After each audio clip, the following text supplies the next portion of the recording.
Hi, it's me, DM Fitzgerald, and I want to do something a little bit different in this episode. Now, you probably know that I really like find the path types of books. I've written a couple of them. You can find them here on Drive Through RPG. But the Cadillac of the art form are the folks over at Dark City Games, and you can see their address is right there. So, with their permission, I'm going to attempt one of their space adventures. I'm going to be using their Legends of Time and Space rules.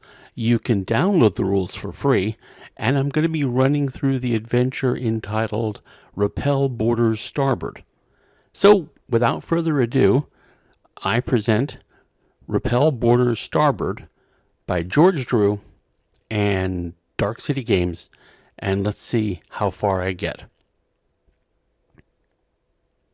Hey, my name is Janet Kent, and I come from a long line of Kents, all of them spacers, and some of them are still alive.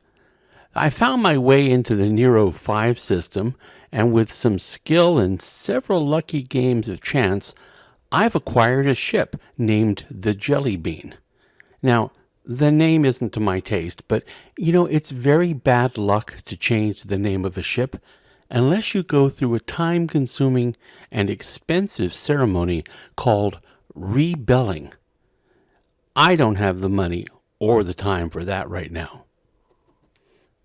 The Jelly Bean comes to life as I board her. I run a diagnostics, and the only things that come up are a few gremlins in the system. I make note of them for fixing later and check the rest of the ship's systems.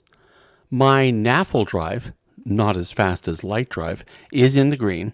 The cargo holds are secure and green for go.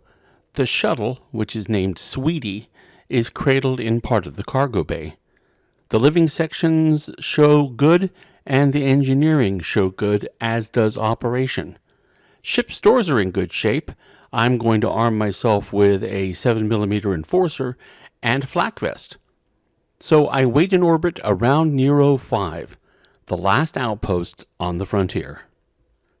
My objective is get to the Orion colony. Once there, I am to take as many survivors as I can aboard the Jelly Bean and bring them back to Nero 5. I wait for Nero Polar Control to assign me a path to my jump point. There aren't very many ships out here on the frontier, so I get the coordinates pretty quickly, and then I head to my jump point. There are 3 systems I can go to. I can go to X1, Y1, or Z1. I dial in the coordinates for Z1 and head for the jump point. The window shields slowly close as we prepare for the jump. I can feel the engines strain as they reach the limit of Nero's gravitational field. Suddenly, there's a burst from the FTL engines, and I've entered dark ice, commonly known as faster than light speed.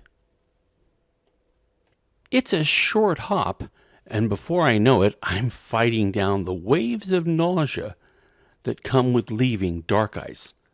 With a pop, Jelly Bean comes out into real space. The comm board lights up as the ship's software checks to see if we are where we're supposed to be. In a minute, the software confirms that we are in Z1. Software then informs me of an unidentified blip. Training the tac centers on it, it gives me a pretty good idea of what it looks like. I run through the Selden's Manual of Spacecraft and come up with nothing. This is possibly a first contact situation I have on my hands. I hail the ship using the translator software to run my message into multiple languages and communication forms. Attention, unidentified ship. This is the Jelly Bean out of Nero 5. Squawk on any beam you can. I'm all ears. I'm getting something on the monitor. It's kinda hazy. Oh, great spirit! Oh, I'm glad I wasn't eating when that picture cleared up. Oh my God, that alien is horrible. I bet he smells as bad as he looks. Software generates a translation of his reply. You are violating Slotfedian space. Please immediately return to where you came from.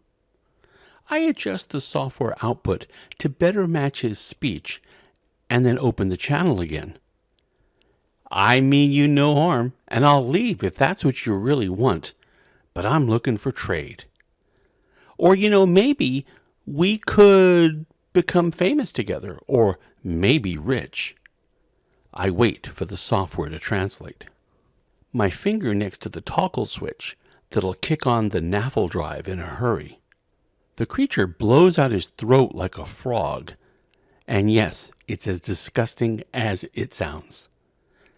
But I can tell I have his attention. So I do my best Dirk Starkiller impression and continue. And there's a matter of some humans I could also rescue. It's a minor thing. It'll take a little time while we worry about getting rich. The software takes a second to translate. A rescue mission to rescue those of your kind?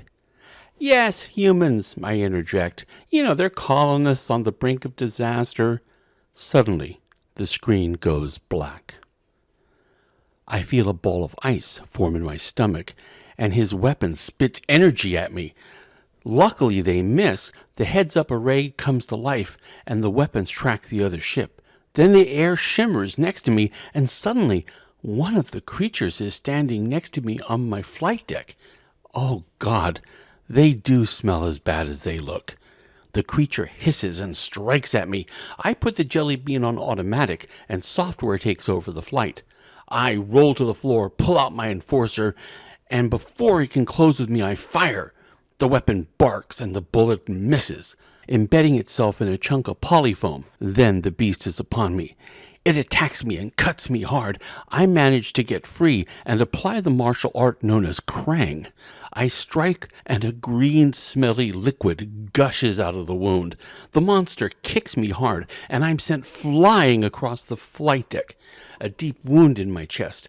One of my comm boards is now ruined after I've collided with it. I realize the enforcer's still in my hands. I didn't let it go. Through a red haze and a shaking hand, I aim and I fire. I find my mark and strike it right in the center mass.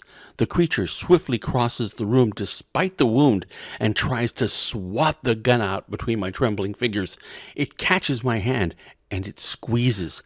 I feel the bones pop as he squeezes harder and harder. I ball up my other fist and strike it right under the chin. The creature releases my hand and falls back. The warrior's body teleports from my ship. So far, the other monster has held its ship's fire, probably for fear of hitting its own man. I stagger to the command chair, leaving a red stain from the mangled thing that was once my hand. I must act quickly. I let my fingers on my unbroken hand dance across the controls. It's a matter of who can move first. I punch the NAFL engines as fast as they can go, and the gauges hit the red line, and I'm plastered into my chair. The aliens fire but go wide of my ship. In a second, I make the FTL jump, and I'm on my way home. Epilogue. I survived, but my hand didn't. Something in the alien's claws kept it from regrowing in the regeneration pods correctly.